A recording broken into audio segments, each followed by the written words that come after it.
Hello दोस्तों, कैसे हैं आप लोग। आई होप कि आप सभी अच्छे होंगे, ज़बरदस्त होंगे, शानदार होंगे और आपकी स्टडी बहुत ही बढ़िया चल रही होगी। तो स्वागत है आपका दिविजन इंग्लिश यूट्यूब चैनल पर। जो भी हमारे साथी 2025 का एसएससी सीजीएल मेंस का पेपर देने जा रहे हैं, एग्ज़ाम देने जा रहे हैं, उनके लिए स्पेशली ये वीडियो होने वाला है दोस्तों।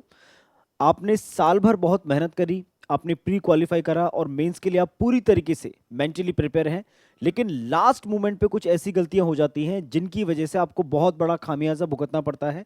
तो हमारे जो भी साथी एसएससी मेंस का एग्जाम दे रहे हैं 2025 का, वो ये गलतियां ना करें, उनके लिए स्पेशली वीडियो होने वाला है।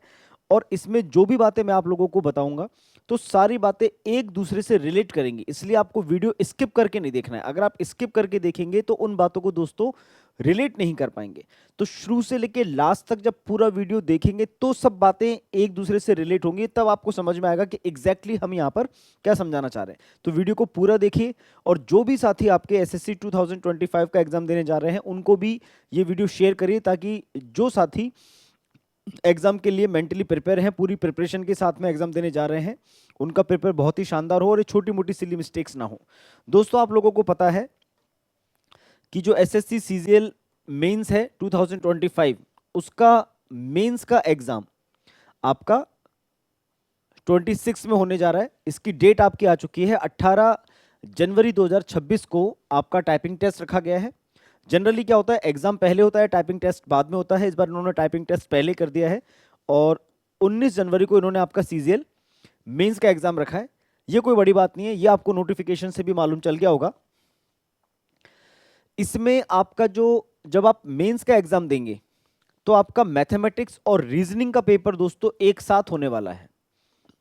सबको मालूम है, इस पर मैं ज्यादा डिटेल में बात नहीं करूंगा। आप सबको पैटर्न मालूम है कि मैथमेटिक्स के भी 30 क्वेश्चन आएंगे और रीजनिंग के भी आपके 30 क्वेश्चन आएंगे और हर क्वेश्चन आपका 3 मार्क्स का है। तो 90 मार्क्स की आपकी मैथमेटिक्स हो जाती है, 90 मार्क्स की आपकी रीजनिंग हो जाती है। मैं स्पेशली बात करने के लिए आया हूं दोस्तों इस वाले सेगमेंट की, क्योंकि जैसा कि हम खुद इंग्लिश पढ़ाते हैं और इंग्लिश विषय पर ही मुझे कुछ आपको इंपॉर्टेंट चीज बतानी है और टाइम का मैनेजमेंट आपको कैसे करना है उसके लिए आपको गाइड करना है। इंग्लिश पर दोस्तों आप लोगों को मालूम है, इंग्लिश और जीके जीएस का पेपर आपका साथ होगा। इंग्लिश में आपके 45 क्वेश्चंस आएंगे और एक क्वेश्चन आपका 3 मार्क्स का है, ये आप सब लोग जानते हैं। जीके जीएस में आपके 25 क्वेश्चन आएंगे, एक क्वेश्चन 3 मार्क्स का है। तो इंग्लिश का जो वेटेज है वो हो जाता है 135 मार्क्स का और जीके जीएस का वेटेज है वो आपका 75 मार्क्स का। ये ठीक है, हर क्वेश्चन 3 नंबर का है। तो टोटल आपके इंग्लिश और जीके जीएस इसमें मिलाकर जो नंबर ऑफ क्वेश्चंस हैं, अब ध्यान से सुनना, इंपॉर्टेंट चीज आ रही है। नंबर ऑफ क्वेश्चंस दोस्तों आपके 70 क्वेश्चंस हो जाते हैं और 3 नंबर के हिसाब से उनका वेटेज हो जाता है दोस्तों 210 मार्क्स का। ठीक है, 210 मार्क्स। ठीक, आपको इंग्लिश के पेपर में क्या अटेम्प्ट करना है? अटेम्प्ट तो सब कुछ ही करना है, लेकिन कौन से टॉपिक का कितना वेटेज है, थोड़ी सी अपन इस पे बात कर लेते हैं। और एक छोटी सी बात कि इस सेगमेंट को सॉल्व करने के लिए दोस्तों आपको टाइम मिलेगा 1 घंटे का। तो पहले मैं थोड़ी सी इंग्लिश के पैटर्न पे बात कर लेता हूं और फिर सबसे इंपॉर्टेंट पॉइंट पे आऊंगा जो सबके लिए बेनिफिशियल होगा। दोस्तों, ये आपका इंग्लिश का सिलेबस है और एक एक पेपर का बहुत ही डीपली एनालिसिस करके ये डेटा मैं आप लोगों से शेयर कर रहा हूं। आपका जो कॉमन एरर है दोस्तों, कॉमन एरर में आपका क्वेश्चन केवल एक आ रहा है, ये नंबर ऑफ क्वेश्चन है। इंप्रूवमेंट पे लगभग लगभग क्वेश्चन उसने नहीं पूछे, इंप्रूवमेंट पे क्वेश्चन नहीं आ रहे हैं और आएगा तो ज्यादा से ज्यादा कोई एक आ सकता है, इंप्रूवमेंट पे क्वेश्चन नहीं आ रहा है। कॉमन एरर पे केवल एक क्वेश्चन आया है, बहुत अजीब बात है। फिल इन द ब्लैंक के जो क्वेश्चन है उस पर 6 क्वेश्चन जनरली पूछे जा रहे हैं। वॉइस पर आपके 3 क्वेश्चंस आ रहे हैं, नरेशन पे आपके 3 क्वेश्चंस आ रहे हैं। और जहां तक वोकैबुलरी की बात है तो इसको भी अपन फटाफट से देख लेते हैं। एंटोनिम्स पे 3 क्वेश्चन है, सिनोनिम पे केवल 1 क्वेश्चन है, ईडियम पे 2 क्वेश्चन है, वन वर्ड सब्स्टिट्यूशन पे 2 क्वेश्चन है और स्पेलिंग पे भी दोस्तों 2 क्वेश्चन है। अगर हम कॉम्प्रहेंशन वाले पार्ट पर आते हैं तो PQRS, जिसको आप लोग सेंटेंस रीअरेंजमेंट कह देते हो, जिसमें 2 टाइप्स के क्वेश्चन बनते हैं, एक जंबल बनता है और एक पैराजंबल बनते हैं। तो इसमें आप देखिएगा पीक्यूआरएस पर 6 क्वेश्चन है, क्लोज टेस्ट पे 4 क्वेश्चन फिक्स हैं और पैसेज पर 12 क्वेश्चन फिक्स हैं, क्योंकि पैसेज आपके 3 पूछ रहा है, 3 पैसेज आपके पूछे जा रहे हैं, एक पैसेज से 4 क्वेश्चन बनते ही बनते हैं, तो 12 क्वेश्चन आपके पैसेज के हो गए, 4 क्वेश्चन आपके क्लोज टेस्ट से हो गए, 5 से 6 क्वेश्चन आपके पीक्यूआरएस के हो गए। अब इसमें आप देखेंगे लास्ट मोमेंट पर तो सॉरी, लगभग दोस्तों 13 क्वेश्चन आपके लगभग ग्रामर के आते हैं। 13 क्वेश्चन अगर आपने ग्रामर बहुत अच्छे से प्रिपेयर करी है, और यहां तक भी हमने एनालाइज किया कि फिल इन द ब्लैंक्स के जो 6 क्वेश्चन है ये लगभग सारे ग्रामर बेस्ड हैं, क्योंकि फिल इन द ब्लैंक भरवाने के लिए वोकेबलरी का भी सहारा ले सकता है, फिल इन द ब्लैंक के लिए ग्रामर पे भी जा सकता है। तो फिल इन द ब्लैंक के जो क्वेश्चंस हैं ये लगभग ग्रामर बेस्ड है। कॉमन एरर आपकी है ही, वॉइस आपका सीधा सीधा ग्रामर का टॉपिक है, नरेशन आपका सीधा सीधा ग्रामर का टॉपिक है, तो लगभग 13 क्वेश्चन आप ग्रामर से मान लीजिए। तो लास्ट मोमेंट पर अगर आप इंग्लिश के सिलेबस को जब रिवाइज करेंगे तो अभी भी अपने पास लगभग 3-4 दिन का टाइम है, तो आप लोग जितना हो सके पैसेज की, क्लोज टेस्ट की प्रैक्टिस करिए और पीक्यूआरएस की प्रैक्टिस करिए, क्योंकि इनका वेटेज अपने आप में बहुत ज्यादा हो गया है।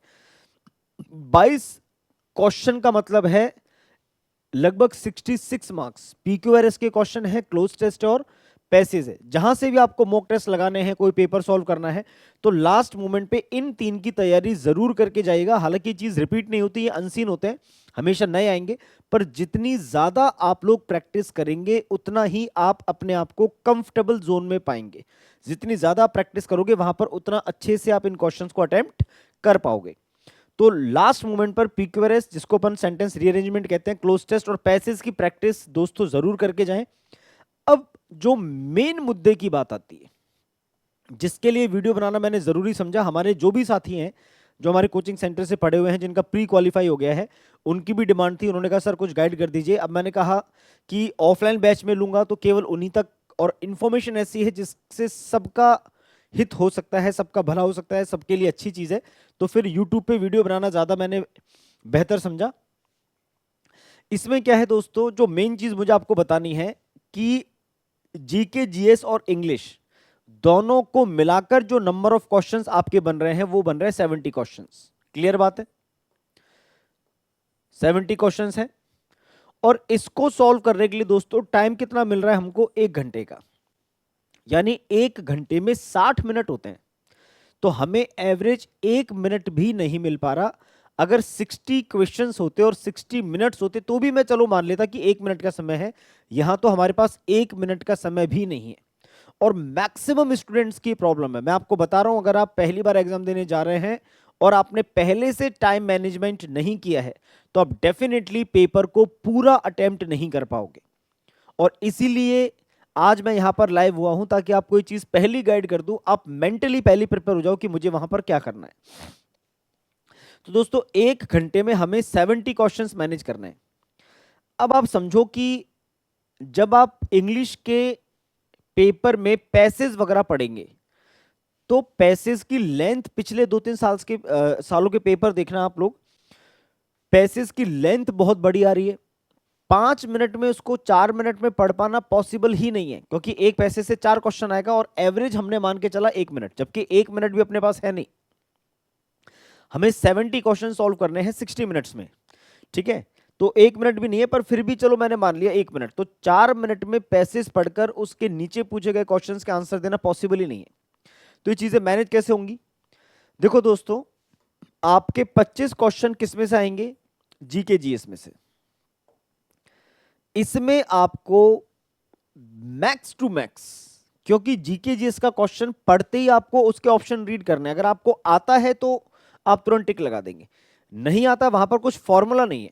किसी गेम के अंदर कोई खिलाड़ी जीता, उसका नाम पूछ लिया, कुछ और पर्टिकुलर चीज पूछ ली, करंट अफेयर्स के क्वेश्चन आ गए, तो जो भी होगा क्वेश्चन आपके सामने होगा, नीचे 4 ऑप्शन होंगे। अगर आपको आता होगा तो आप तुरंत टिक लगा देंगे, नहीं आता होगा तो वहां पर आपको ज्यादा सोचने की जरूरत नहीं है। आपको इसको लास्ट खींच के 10 से 12 मिनट का टाइम देना, मतलब मैं चाह रहा हूं कि आप आधे मिनट में एक क्वेश्चन पढ़ के आगे निकल जाएं। 15 मिनट तो मैंने बहुत ज्यादा मैक्स टू मैक्स माना है, पर फिर भी हमने इसको कर दिया कि भाई आप अगर हो सके तो इन 25 क्वेश्चंस को लगभग 12-13 मिनट में निपटा दीजिए। ठीक है, मैक्स टू मैक्स अगर चाहें तो 15 मिनट का टाइम ले सकते हैं, इससे ज्यादा टाइम आपको नहीं देना है, क्योंकि एसएससी में की तैयारी करने वाले हर कैंडिडेट को पता है कि सबकी मैथमेटिक्स अच्छी होती है, इंग्लिश भी अच्छी होती है, रीजनिंग भी अच्छी होती है, जीके जीएस में लगभग सब ऐसे ही हैं। अगर कोई यूपीएससी की तैयारी करने वाला कैंडिडेट है तो उसको एक अलग एडवांटेज जरूर हो सकता है कि उसकी जीके जीएस की नॉलेज आपसे बेहतर होगी, लेकिन एक जो नॉर्मल कैंडिडेट है जो डे वन से अपने आप को एसएससी के एग्जाम के लिए प्रिपेयर करता है, उसके 3 सब्जेक्ट आपको जनरली स्ट्रांग मिलेंगे, मैथ्स, इंग्लिश और रीजनिंग। जीके जीएस में सब लगभग एवरेज ही होते हैं। तो आपने जैसे भी पढ़ी है, जहां से भी पढ़ी है, जैसे भी प्रैक्टिस करी है, जो भी मॉक टेस्ट लगाए हैं, उस सब नॉलेज को यूज करके आपको 15 मिनट में इस पोर्शन को अटेम्प्ट करके आगे निकल जाना है। अगर 15 मिनट मैंने जीके जीएस को दे दिए, 15 भी मैं आपको बहुत बोल रहा हूं, कोशिश करिएगा कि 10 से 12 मिनट में हो जाए, लेकिन 15 मिनट्स भी दे दिए। अब हमारे पास दोस्तों इंग्लिश के लिए लगभग 45 मिनट का समय बचता है। अब 45 मिनट में और 45 क्वेश्चन करने हैं, यानी हम 1 मिनट की एवरेज पर आ गए इंग्लिश में, है ना। 45 मिनट में 45 क्वेश्चन करने हैं। जैसा मैंने आपसे कहा कि आप जब पैसेज पढ़ेंगे, आप पीक्यूआरएस पढ़ेंगे, तो वो 1 मिनट भी आपके लिए बहुत कम है। तो दोस्तों जब आप देखोगे, वापस इस पैटर्न पे आते हैं, एरर का question, fill in the blank के क्वेश्चंस, वॉइस के क्वेश्चंस, नरेशन के questions, antonyms, synonyms, idiom, one word और आपकी स्पेलिंग्स, ये भी लगभग वैसे ही क्वेश्चन हो गए जिनको देखते ही उनका आंसर दिया जा सकता है। आपसे कोई एंटोनिम पूछ लिया, आपको ऊपर वर्ड दे दिया, नीचे 4 ऑप्शन दे दिए, अगर उस पर्टिकुलर वर्ड का आपको एंटोनिम आता है तो आप तुरंत टिक लगा देंगे। किसी पर्टिकुलर वर्ड का आपको सिनोनिम आता है, नहीं आता है, आपको तुरंत 1 सेकंड में देखते मालूम चल जाएगा। किसी पर्टिकुलर वर्ड का वन वर्ड सब्स्टिट्यूशन में जो भी आपको सेंटेंस दिया गया उसके बदले में जो एक वर्ड आपको बताना है, आपको आता है तो आपको तुरंत मालूम चल जाएगा। तो इन क्वेश्चंस को हम 1 मिनट का समय थोड़ी ना देंगे। एवरेज हमारे पास 1 मिनट आई है कि भाई हमें 45 क्वेश्चंस 45 मिनट्स में सॉल्व करने हैं, लेकिन हर क्वेश्चन को 1 मिनट नहीं दिया जाएगा। ये क्वेश्चंस ऐसे हैं जो सेकंड्स में सॉल्व होने चाहिए। तो इनकी अगर अपन काउंटिंग कर लें, antonyms, synonyms, idioms, one word, spelling, common error, fill in the blanks, voice और नरेशन, तो लगभग लगभग दोस्तों 23 क्वेश्चन हमारे पास निकल कर आते हैं। और ये 23 क्वेश्चन आपके टाइम सेविंग हैं। टाइम सेविंग का मतलब ये आपका टाइम बचाएंगे।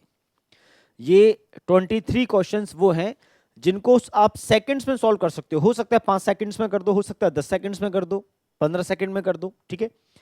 तो इन 23 क्वेश्चंस के लिए जो 45 मिनट का टाइम मैंने आप लोगों को दिया था, इनमें से लगभग आपको दोस्तों 10 से 12 मिनट में इस वाले पोर्शन को निपटाना है। 10 से 12 मिनट लास्ट। और ये पूरी चीजें आप जब काउंट करके चलोगे तब दोस्तों आप वहां पर अपना पूरा पेपर अटेम्प्ट कर पाओगे, वरना नहीं। तो मैं अभी आपको बता देता हूं, ये आपके लिए बहुत ही चैलेंजिंग टास्क हो जाएगा कि आप वहां पर अपना पूरा पेपर अटेम्प्ट कर पाओ। कई स्टूडेंट्स अटेम्प्ट नहीं कर पाते। और सबसे बड़ी प्रॉब्लम जो आजकल अभी एडिक्विटी का और ये अपन ने दुनिया भर के मामले सुने कि भाई स्टूडेंट्स के माउस काम नहीं कर रहे, कर्सर काम नहीं कर रहा, क्लिक बार बार करना पड़ रहा है, ये अलग प्रॉब्लम्स हैं। तो ये प्रॉब्लम्स आपका 2 3 4 5 मिनट खराब कर देती है, इनको आपको और फेस करना है। अच्छी बात है कि आपको वहां पर एक बढ़िया सिस्टम मिल जाए, पूरा प्रॉपर काम कर रहा हो तो ठीक है। अगर ये प्रॉब्लम आ गई तो और बड़ी हेडेक वहां पर क्रिएट हो जाती है। तो आपको लगभग 10 से 12 मिनट में 23 क्वेश्चन निपटा देने हैं, जिसमें वोकेबलरी आ गई, antonyms, synonyms, idioms, one word, इस टाइप के, और आपकी ग्रामर आ गई, वॉइस आ गई, नरेशन आ गई, कॉमन एरर आ गई। अब ये जो लगभग जो मैंने आपसे कहा कि पीक्यूआरएस यानी सेंटेंस अरेंजमेंट के 6 क्वेश्चन, क्लोज टेस्ट के 4 क्वेश्चन, 10 और 12 क्वेश्चन पैसेज के, लगभग 22 क्वेश्चन आपके हो गए। ये है टाइम कंज्यूमिंग। इन 22 क्वेश्चन को दोस्तों अपन बोलेंगे टाइम कंज्यूमिंग, जो आपका टाइम बहुत ज्यादा लगवा देते हैं, आपका टाइम बहुत ज्यादा इनमें कंज्यूम होता है ना, बहुत ज्यादा टाइम लग जाता है एक क्वेश्चन सॉल्व करने में। तो इन 22 क्वेश्चन को सॉल्व करने में आपको लगभग 30 से 35 मिनट का समय मिलेगा। मेरे हिसाब से तो यह भी कम है कि लगभग स्टूडेंट 3 पैसेज पढ़े, एक क्लोज टेस्ट पढ़े, 6 jumble para jumble PQRS solve करे, उसके लिए तो 30 मिनट भी बहुत नॉर्मल सी बात है। जब आप वहां पर रीड करना शुरू करेंगे टाइम कब निकलेगा मालूम नहीं चलेगा। तो फिर भी मैं मान के चल रहा हूं 30 से 35 मिनट का समय आपने निकाल लिया, तो आप ठीक ठीक लेवल पे। हो सकता है उसके बावजूद भी आपसे कोई छोटा मोटा क्वेश्चन छूट जाए, आप पैसेज तो पढ़ लें, उसके नीचे दिए गए क्वेश्चन में से कुछ अटेम्प्ट कर पाए, कुछ एक दो रह जाए, ये भी मैं आपको बता रहा हूं, क्योंकि बहुत ज्यादा इन्होंने टाइम कम कर दिया है। 60 मिनट्स में 70 क्वेश्चन सॉल्व कर पाना बहुत चैलेंजिंग टास्क हो जाता है। लेकिन आपको इस बात का ध्यान रखना है कि उस 1 घंटे में 15 मिनट से ज्यादा समय आपको जीके जीएस को नहीं देना है। कोशिश करिएगा उसको और 15 मिनट से 12 मिनट कर दे। 45 मिनट्स या 48 मिनट्स आपको इंग्लिश के लिए सेव करने हैं। उनमें से ग्रामर प्लस वोकैब के लिए आपको मात्र 10 से 12 मिनट में सॉल्व करनी है। और लास्ट में जो आपके 30-35 मिनट मिलेंगे, उन 35 मिनट का पूरा आपको यूटिलाइज करना है पैसेज पढ़ने में, क्लोज टेस्ट पढ़ने में, और आपके जो जंबल पैराजंबल क्वेश्चंस हैं उनको सॉल्व करने में। तब जाकर आप इस पेपर को सही तरीके से अटेम्प्ट कर पाएंगे। या आप यूं कह सकते हैं कि हाँ सर, मुझे जितना आता था मैंने अच्छे से कर लिया। अगर कोई क्वेश्चन हमें आता ही नहीं है तो बात अलग है, लेकिन जितना मुझे आता है, अगर मैं पूरा पेपर पढ़ ही नहीं पा रहा हूं और बाहर आने के बाद मुझे मालूम चल रहा है कि यार जो आजकल तो खैर आपको हार्ड कॉपी नहीं मिलती है, आपके सॉफ्ट कॉपी में आते हैं ऑनलाइन आपका कंप्यूटर बेस्ड एग्जाम है, लेकिन बाद में जब वो पेपर्स आते भी हैं, है ना, जब एसएससी उनको डाल देती है, आप उसको डाउनलोड करके देख सकते हो, तो बाद में पता चलता है ये क्वेश्चंस तो मुझे आते थे। तो ऐसा ना हो कि आपको क्वेश्चंस तो आते हैं लेकिन टाइम मैनेजमेंट पहले से आपने नहीं बना रखा और उस वजह से आपके क्वेश्चन छूट गए। तो इससे बड़ी नाकामी कुछ और नहीं हो सकती कि मुझे आता सब है लेकिन मैंने टाइम ढंग से मैनेज नहीं कर रहा हूं, मैं क्वेश्चन सॉल्व नहीं कर पाया। तो सबसे इंपॉर्टेंट चीज जो आपको बतानी थी वो यही थी दोस्तों, कि वो 1 घंटे का टाइम आपको कैसे मैनेज करना है, वो आप बहुत शानदार तरीके से, मेरा जो 16-17 साल का एक्सपीरियंस है उसके हिसाब से मैंने आपको चीजें बताई हैं कि वहां पर आपको कैसे मैनेज करना है। बाकी आपको अपने प्लस और माइनस पॉइंट पता है, आपके स्ट्रॉन्ग पॉइंट्स क्या हैं, वीक पॉइंट्स क्या हैं, उसके हिसाब से आप भी अपनी खुद की स्ट्रेटेजी बना सकते हैं। लेकिन ये बहुत ही शानदार बेहतरीन तरीके से क्वेश्चंस और टाइमिंग को मैच करके मैंने आपको चीजें समझाने की कोशिश करी है। तो इन बातों का ध्यान रखिए। आप सभी को all the best, best of luck. आप सभी बहुत ही एनर्जी के साथ, पॉजिटिव माइंडसेट के साथ आपको पेपर देना है वहां पर, ठीक है। बिल्कुल भी हो सकता है कुछ क्वेश्चंस ऐसे हो जो आपको स्टार्टिंग में ना आए, लेकिन उनको लेकर ज्यादा पैनिक नहीं होना है। अगर क्वेश्चन नहीं आ रहा तो उसको स्किप करो, आगे बढ़ो, ठीक है। तो और भी कई चीजें हैं, लेकिन इन बातों का विशेष तौर पे ध्यान रखिए। आज का वीडियो स्पेशली इसी टाइम पर था, इसी टॉपिक पर था कि इन 70 क्वेश्चंस को आपको 60 मिनट्स में कैसे मैनेज करना है, ठीक है दोस्तों। तो मिलता हूं आपसे नेक्स्ट वीडियो में, तब तक अपना ध्यान रखिए, अपनी हेल्थ का ध्यान रखिए, एनर्जेटिक रहिए, पॉजिटिव माइंडसेट के साथ पेपर दीजिए। Thank you so much, have a nice day.